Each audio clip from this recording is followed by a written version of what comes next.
c'est Martin Fayoulou, candidat numéro 4, soldat du peuple. Martin Fayoulou, notre président. Espoir du peuple. Biso, Tolanda seye, to vote seye. Martin Fayoulou, président. Oh, oh, oh, oh, oh, Martin Fayoulou.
Chaîne Océan du Congo et qui tire sur le terrain pour nous causer qui manque à victime. Le 27, il y a marche au moins le président Martin Fayoulou organisé qui le président élu, vous allez qui bon victime. Avant tout côté analyse, on a biso boni d'abord santé boni aux vivre une santé zandéni. Merci. Moi volim moi donc santé ils ont bien. Effectivement vraiment ils ont qui normal à tout moment. Et puis merci le président Martin Fayoulou, le secrétaire de justice surtout pour aider pour soutenir le combat. Nous avons toujours mon corps et puis pour continuer à qualifier pour vraiment donc PC secrétaire de justice pour beauté. Maman a dit sur Pierre Tilela, Bana, papa a dit sur Jaja Ngaweshe, papa Iber, dans ma diaspora surtout en général, na mon amboka Gabriel Lumelu, Thibaut Sainte, na maman Pierre Tilela, baza toujours en front, bana combat malgré tout physiquement toi na bamoté, mais l'esprit baza le banda ba pour bunda et ti ba pour soutenir combat. Merci beaucoup, moi Namboka, tout ce qu'on peut attendre, tout ce qu'on peut ébéliter pour te dire que tu zuyo na lumbango peut te zuyo puisque pour aller na passer. Alors tout le monde na pourtant les longues tout le monde qui na ba vidéo biso pe ba presse tout ça qui sur le terrain, tout le monde qui comportement à la police vis-à-vis peuple au bazali ko revendiquer ba droit na bango, tout le monde qui ba policier ba simi ba banga milangi ba machel ko bamba bino ba peuple. O expliquer ba imboka oyo ezwa ki eboza ki libanga to molangi to eloko nini o to mona ki ba policier ba banda ki ko bamba bi. Bon merci moi mboka pour la maloba. Donc marche na biso ezaki organisé il y a le 27 décembre ezalaki moko ete ko yebisa ba kongomani tozali na droit pe te respect à constitution ou epesa biso mbela to telemela bato oyo ete balingi avenir ya mboka na biso te bato oyo ete bazali komema commission électorale indépendance seni na mbelinga mpona baintérêt privé na bango c'est là que biso tosalelaki oyo ete ezali na mibeko likonzi ya mboka na article 64 et na article 26 oyo ete epesa biso mbela mpona bamanifestation parce que elobi soki toorganize manifestation et puis après ça la déclaration il fallait que tokomi na lokasa totiki après wanande bakopesa biso ete oyo tobengi accusé de réception de manière que pour tout ça la manifestation parce qu'il y a tous allés dans le régime d'information mais dès que le régime vraiment ils allaient makasi au régime où ils allaient régime respecter mes deux côtés ils allaient vraiment makasi pour être ya koyeba comment est-ce que ba test ya mboka ekokende comment est-ce que ba yeba ndenge mboka ekendaka ete bazala na respect ya mibeko likonzi ya mboka bango bayebi yango te mais oyo elikaki na marche na biso ezalaki ete prépare bato ya idps po ete bango basanganaki na la police mpe ete oyo tobengi force du progrès balatisaki bango bateni bapesi bango bamasheti baya wana po ete bango babebisa marche na biso yango wana bazalaki na bamasheti bazalaki na bambeli donc en tenue ete biso population azali koya comme d'habitude ndenge totondisaka ete bato po tozela le commandant du peuple le président Martin Fayulu mbala moko tomonaki ete atindaki nanu moto ya moto aye kocreye baproblème apres kocreye baproblème wana tokende topekisa ye mbala moko alerte selon plan na bango mpe te stratégie na bango nde basalaki tomona donc bakomi kobeta bacrimogène bamachete ebimaki bambeli ebimi après kobeta bacrimogène dès que biso tozalaki ebele ndambo ya barésistant bakendaki na nsima siège na biso ezali mpe kaka na enseignement donc bakei kosala résistance kuna oyo ete tomonaki ezalaki événement biso baye totikalaki na commandant du peuple le président Martin Fayulu na siège na biso place oyo ete bayaki kotia bajip donc ya la police batie bajip ya FARDC batie bajip oyo ete esopaka mai ya moto donc bayaki vraiment kobloke biso to manifester te na oyo ezali badroit na biso mais na ndenge biso ete tozalaki na détermination na préparation na biso ete ya kosala bamoni biso fulu eleki ete donc tozelaki bato ndenge bandeko na biso ya Tchango bandeko na biso ya Mwamba bandeko ya Funya Lukunga baye misusu donc bazwaki temps ete ya kokanga bango oyo bazalaki na mituka bakoma donc na lieu ya rassemblement te. C'est pour cela que biso bato tozali des jeunes dès que bamoni que population ekomaki en masse mbala moko batindaki moto wana donc bautilisaki bakomi kobeta bacrimogène et arrivé que bacrimogène donc esili bango ekomi babale réel baye kokota ti na siège na biso pendant que ezali donc na mibeko oyo elobaki policier azali na droit te ya kokota na siège ete FARDC azali na droit te ya kokota na siège ya parti politique ete na arme blanche to na arme oyo ete tobengi minuki mais biso tomonaki yango ataki elekaki ete bango bakotaki ti na siège bamoni résistance eleki trop bango kobeta babale réel bayaki kokota ti na siège na biso basali sabotage babeti baarme tina bavitre donc babeti bapanzi bureau donc basali vraiment sabotage oyo ete union sacrée oyo responsable na bango ezali monsieur Félix Tshilombo ndenge ye adelegaki bango baya kosala sabotage na kati ya siège na biso mais biso tolobi ki tozali toujours na combat la lutte ça continue oyo ete bandeko na ngai partout bomonaki ete lekaki ezalaki donc réellement mpe ete ezalaki eloko oyo ya bosolo mpe ete esalamaki lolenge ete UDPS alatisaki bamilice ya force du progrès batenu mpe ete bapesi ndambo ya basoda na majorité ya force du progrès teni baya kosala sabotage biso toresiteki ekomi ete na ntango bakoti tolingi topusana ete tokota bakomaki kobeta na babale réel bakobeta mbala moko biso tozalaki liboso torepuye mbala moko général apesi mondo bino babeta babale réel donc babeta na nzoto apesi mondo bekolungwa tolungwa nzoka nde bazalaki na baarme oyo ya plastique wana mpe te bande koutilize yango na bamachete na bambeli bakoti wana mbala moko ya babetaki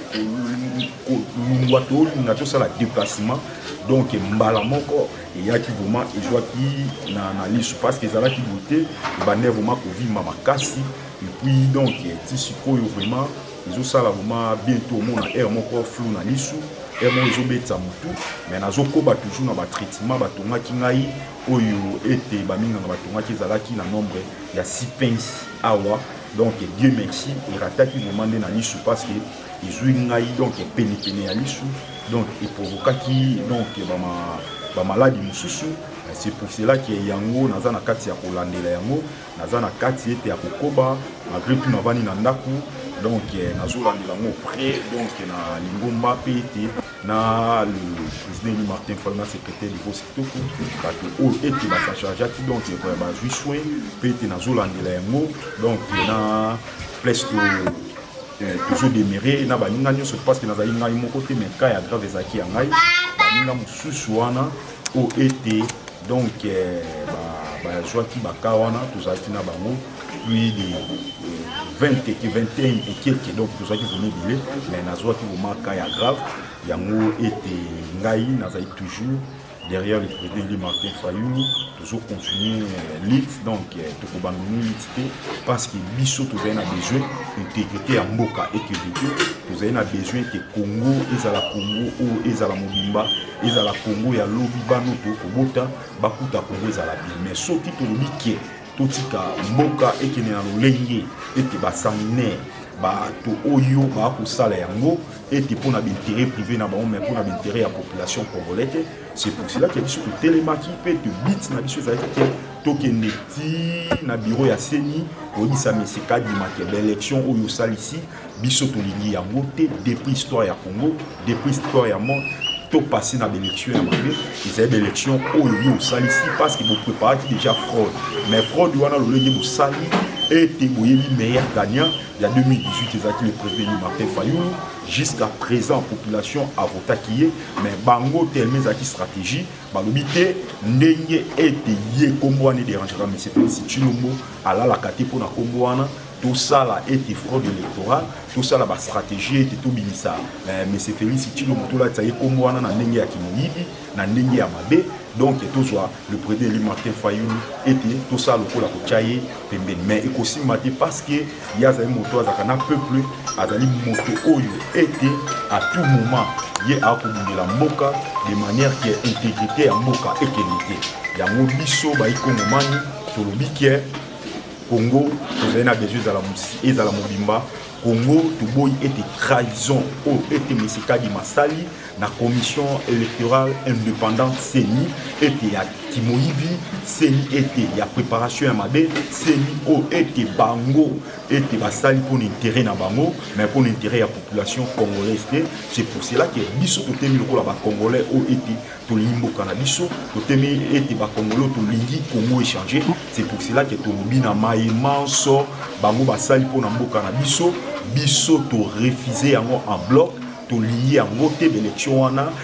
considéré et pas na biso moi na mboka na kokatu maloba muke olobi ba congolais ba telemi ba congolais ba boyi ma ponami ya Denis Kadima meto uti komona le 31 décembre Denis Kadima azo continuer toujours ko publier bongo mai oyo ya yebi to monaki lisusu le 31 auti ko pesa lisusu mwana mboka Félix Antoine Tshisekedi lisusu ba point likolo mwana mboka Moïse Katumbi abimi bongo deuxième mwana mboka Martin Fayulu Madidi aza bongo troisième Adolphe Mozito ya che troisième toujours c'est la kaka balobi bazo c'est la cour constitutionnelle pour à confirmer ba résultat wana est-ce que boza ko mona te Denis Kadima azo ka voix PPT ya zo sala oyo mais c'est plutôt Chilombo ali ko yebisa ya sala ce qui le cour constitutionnel a confirmé que moi na mboka Félix Antoine Tshisekedi po to yebi cour pesa ya bango azali bongo président Oyabimi na élection ma ponami ya 2023 bino peuple congolais beaucoup ça nous avons été que voir na bino peuple na balabala bozo bimba bozo suka bozo za blessé zo kanate nini o beaucoup ça la lelo po balobi etikali muke cour awa ayamba yango po a confirmer nini o peuple bino beaucoup ça ce qui cour a confirmé merci mon mboka poser la cour a programmer to a confirmer ils allaient au biso to poser la tête. C'est-à-dire que biso ba iko moment ni ko tamola na article 64 où ils en a mis des ko poser en mboka. Voya peuple ko yoka mais dès que batu ba ko dépendre leti seni en général ou ya Kadima et ko dépendre mais c'est Félix Tshilombo ils indépendants de la commission privée à monsieur Félix Tshilombo. Yango biso to lobi boy. Azwa qui déjà stratégie à côté batu na ye pour être intérêt à la pour être au bango ba pour les intérêts en mboka. Dès que bango ba poser la confirmation biso peut toujours dans quatre sa stratégie pour être tout démontrer bango que biso to limité et seniwana biso to limité qui est victoire au ya lokuta au été monsieur Tshilombo a préparé qui en bien avant donc dès le début bah ça là qui pas makambo nyonso na soi disant monsieur Kadima au babiké azala qui ba dongo ba bengi expert en matière électorale mais ezali lokuta les lois conséquences biso to ko babouye pété na couper ça peuple congolais mbela oyo biso to ko sala ezali intérêt pour na mboka ezali intérêt général mais ce qui peuple congolais a soit consciencité a demeurer aligné à demeurer na lolenge otokei nango na 5 ans ya monsieur Félix Tshilombo lolenge ya sali abandaki na lokuta a continuer na lokuta ezali l'intérêt mon côté o ya sel pendant 5 ans pour la nation tout moni nyonso to ezali mabi mais si koyo esenyeni na peuple ayeba ke donc valeur na ezali ni intérêt na ezali nini Zambe akelie pona nini na Congo azali na droit ya ko bénéficier na bosu ya Congo azali na droit ya ko investir ba meilleur endroit na kati ya Congo mais soki ete tozali na problème ya légitimité na kati ya mboka toyeba ke Congo ekotama mabe te mboko kokende bien te lelo toyebi ke ezali ete lolenge stratégie oyo bato basalaki pona bintérêt na bango bato basalaki ete pona bintérêt oyo ete lelo ekopesa bango nzela ba profiter ete koyiba kita ya mboka ba profiter ete koteka mabele na biso ba profiter ete kotika ba peuple congolais na niveau ya STP en son âme na bandeko na biso nyonso tout ba kokufa na est ya mboka pete na lolenge ba kokufa mais monsieur Félix Tshilombo azali incapable pete akotika la toujours incapable na makambo ya mboka parce que tout le monde pendant 5 ans o ya sali attaque ya dola alungola wa asali yango te enseignement ya bana donc éducation baby oyena ba secteur nyonso tout ba ko se plaindre dès que le côté bandaki wana et pe kokota pa na et kokota na seni et ko zaper donc na facilité pour kokota na cours parce que bango nyonso tout bazali bato oya lolenge moko ba ko dépendre na maloba ya moto moko c'est pour cela que biso tolobi pouvoir ezali na maboko ya peuple le peuple gagne toujours biso tokotika te toko continuer combat de manière que les lobbies sont retirés intégrité en boka seni les lots au confirmer en côté parce que seni owana ezali seni te mais to beti winner ezali lokola ba gère ba Paris foot les lots tout monde na kati ya mboka seni et que nous ça la plus de 5 ou 6 jours ezali normalité yango to lobby fraude électorale et kotika la ka jamais pour les kanakati ya mboka na biso ba emanso ba ko zo le lenge kan ya koleka koloba ete non mais c'est Félix Tshilombo bango wana ndi bazali l'ennemi ya peuple congolais parce que peuple congolais tolingi kimia tolingi changement tolingi développement ya mboka tolingi transparent pe intégrité ya mboka mais ya lobaki alobi bien alobi ki na mandat euti koleka asalaki ye moko te asalaki na bato babandaki kochai bakal mais touro yo bo pesa ye chance na mandat oyo akosala ye moko bokomona changement kozala pito euti komona na discours euti kosala akebisi mais c'est Kagame alobi soki ayoki lisusu lisasi moko na est ya Rwanda ekokoma poussière alobi bo pesa lisusu chance na deuxième mandat pour mandat euti koleka asalaki ye moko te bakal lekaki pourquoi pas bokoki kopesa ye deuxième mandat na oyo asengi bino monsieur Félix Tshilombo azali lokola mbwa oyo asila minu na monoko à tout moment koganga ou alobi trop o non akuta na obstacle est-ce que discours oyo asali ya mibale o eza discours ya libosoke asala discours ya liboso alobi soki moto ata moko akufi na este ya mboka akosenga guerre esale mais asali cité aye donc na ba na lobi ba secteur nyonso na tchaki en général na ba secteur na biso nyonso lelo oyo na makambo état de siège to trouva donc récité bandeko na biso ya Sud-Kivu ya Nord Kivu ya Goma ya Ituri donc Minembwe lelo oyo to koloba Ituri donc position et kopesa maté mais si koto koloba boye ba pesa ka chance na moto oyo peut-être bozalaki na 50 branches na ba secteur autonomie qui est étamment makana d'institution pour que mboka et développer abongisa ta 5 to abongisa ta 4 ou 3 sur 5 ou sur 5 là beaucoup monde qui peuple peut-être que akolinga apesa mais moto oyo asali ata mon côté donc il y a na zéro na makamonyos atie gratuité ya maternité na lobibo et ezali ko démontrer capacité na bango pendant 5 ans oyé a joué et des pouvoirs ya kimoyibi o étayé à sakani l'esprit ya population congolaise aye kotia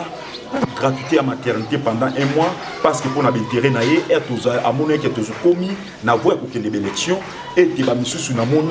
ba oyo ba député na bango union sacrée ba zu ba tie ba bis que ba population mais Congo to lingi bongo te là eza distraction eza avenir te ba sala ngo pour un certain temps on a intérêt na bango après et ko continuer te yango et te bande ko ngai c'est ni to ba ki ezali na avenir te régime à M. Félix Tshilombo et que tu Bisaka Bango et ça n'a venir. M. Félix Tshilombo a connu la tapis rouge mais a côté la conséquence. Les lots la conséquence. Tous allez awa bisobana yangaba, bisobana ya Moamba, bana ya Tchang, bana ya Kuma, bana ya Funa. Tous allez n'a pas problème belé, n'a pas communauté au couvana. Courant égalité, banzele égalité, ma égalité, billet passe to ya dollar et commenta jusqu'à présent. Le lot au dollar est à 28 000. Donc c'est ça qui nous dit. À ce qui on a tani, à ce qui on donc na combien, le lot combien na combien. À ça le côté, azali incapable même si ya konumula one, azali incapable ya kofuta enseignant, ya kofuta donc fonctionnaire ya l'état. Azali na incapable ya kosala donc pour trouver consensus malamu ya malamu na kati ya mboka. Après cela biso to to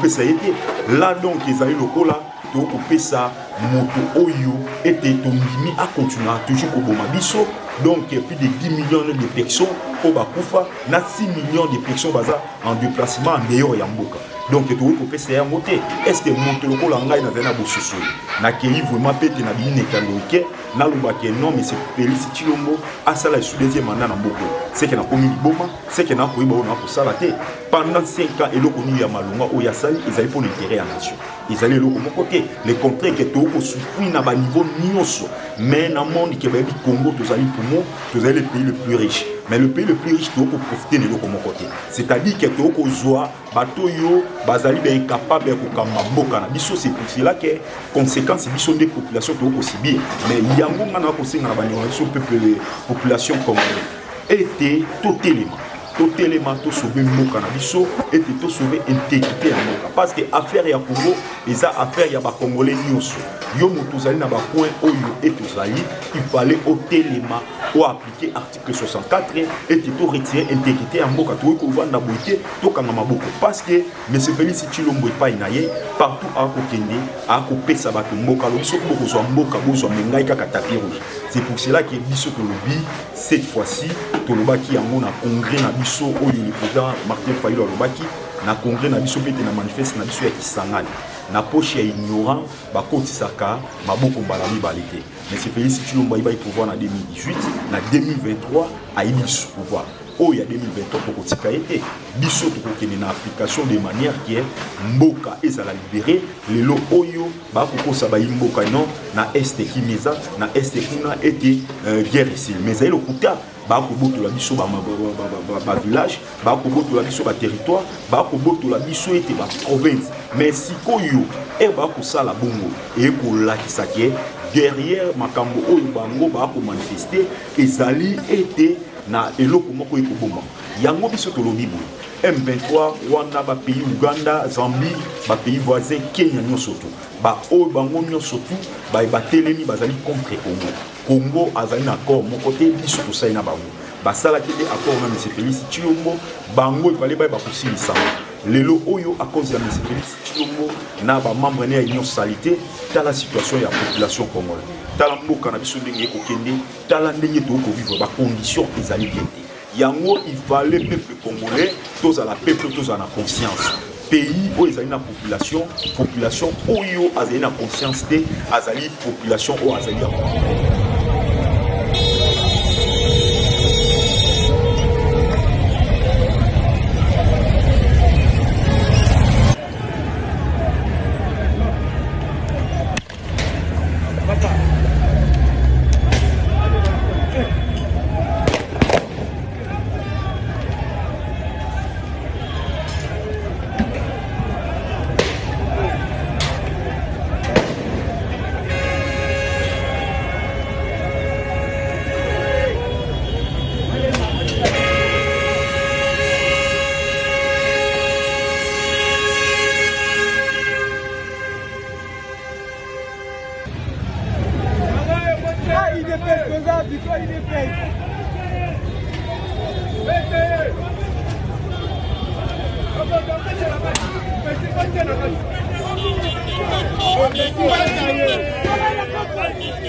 contester l'élection. Papa n'a rien à député.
population était à colingater développement mboka na ye mais biso tous à la peuple abandonné tous à la peuple tous à la conscience ya moto était to libérer mboka parce que pas sur tout moni oyo to moni ezali makasi opete ba kosala et kozamara parce que après 6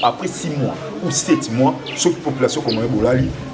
bokomona makambo o ete bato bakosala mais biso tobi to ko abandonné te biso tozali toujours na résistant yango ete to kobenga population nyonso oyo alingi adhérer pour amour ya mboka na ye oyo alingi adhérer abundela mboka na ye totala ba bien matériel te o ete ba sanguinaire o ete bato yo ba kosala ba massacre pour na mboka na biso ete ba yeba pesi yo 5 000 francs 20 000 francs 50 000 francs yo oye ete okomi kokomisa bango mais yeba que après 5 ans na yo après 20 ans na yo mbongo na ba kopesa yo ezali na venir ki mokolo e koya age kokusama c'est le moment ete to bundela Congo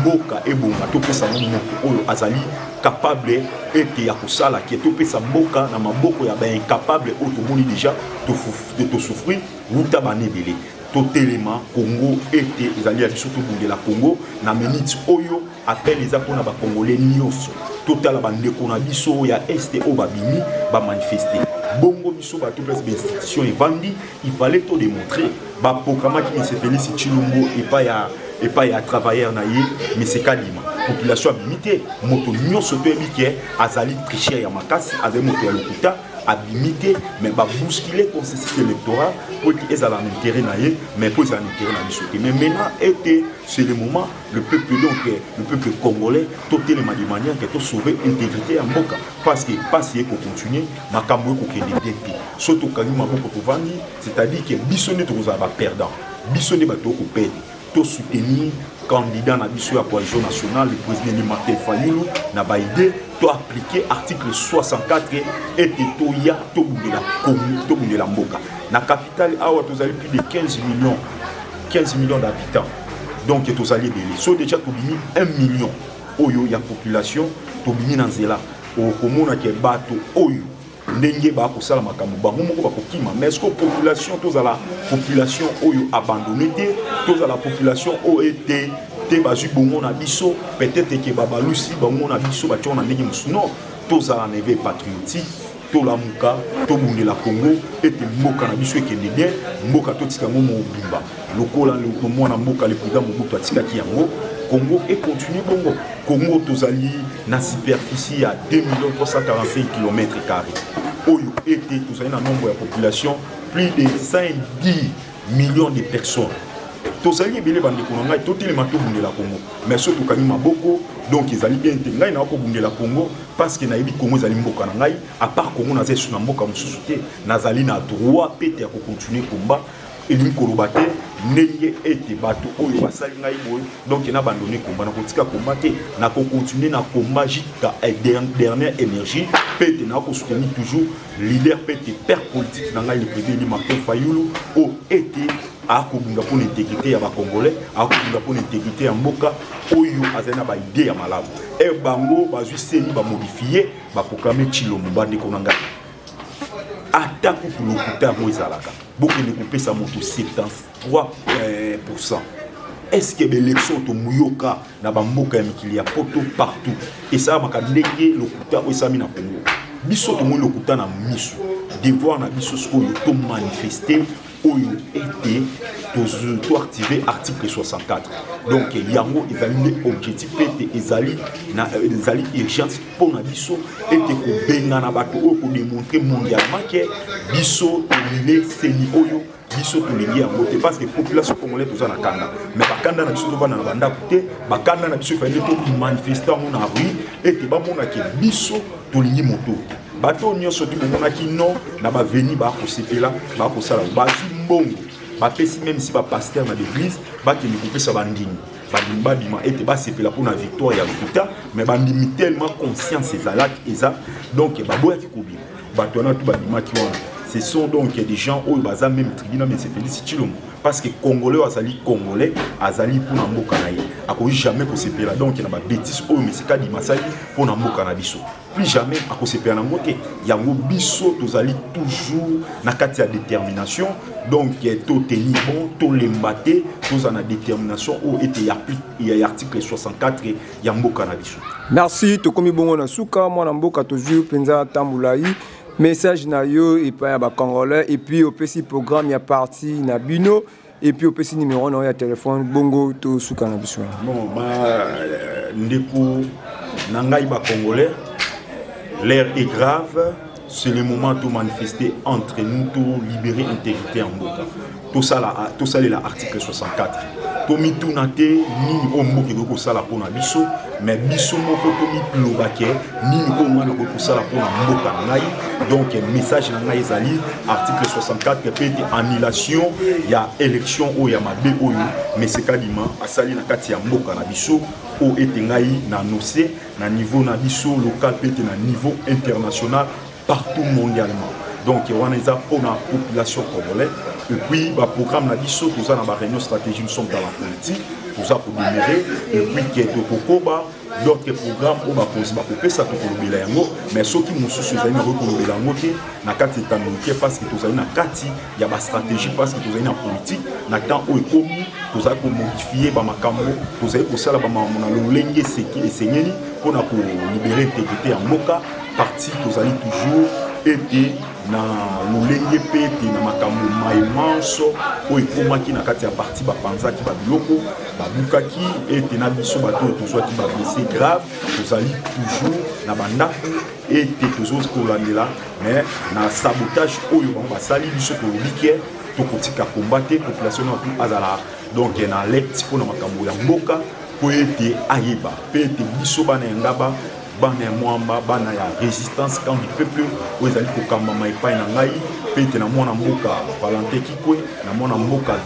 fils Ngateke pe ete bakolaborateur na ngai nyonso tout ete tosalaka na bango tozali toujours bomoko pe ete na donateur musi tolobi bapapa nyonso tout bamama nyonso tout tozali toujours na front tozali toujours na terrain article 64 donc epesi biso mbela numéro ya téléphone na ngai ezali plus 243 89 75 588 donc plus 243 89 75 588 oyo ya Vodacom ezali plus 243 81 73 73 633 donc plus 243 73 73 633 wana ezali ete ba numéro nanga oyo ezaka à tout moment oyo ete na itisaka na niveau ya ba WhatsApp na niveau ya ba tel normal. Merci beaucoup mon. Merci mon pandisa. Photo tout c'est Martin Fayoulou, candidat numéro 4, soldat du peuple. Martin Fayoulou, notre président. L'espoir du peuple.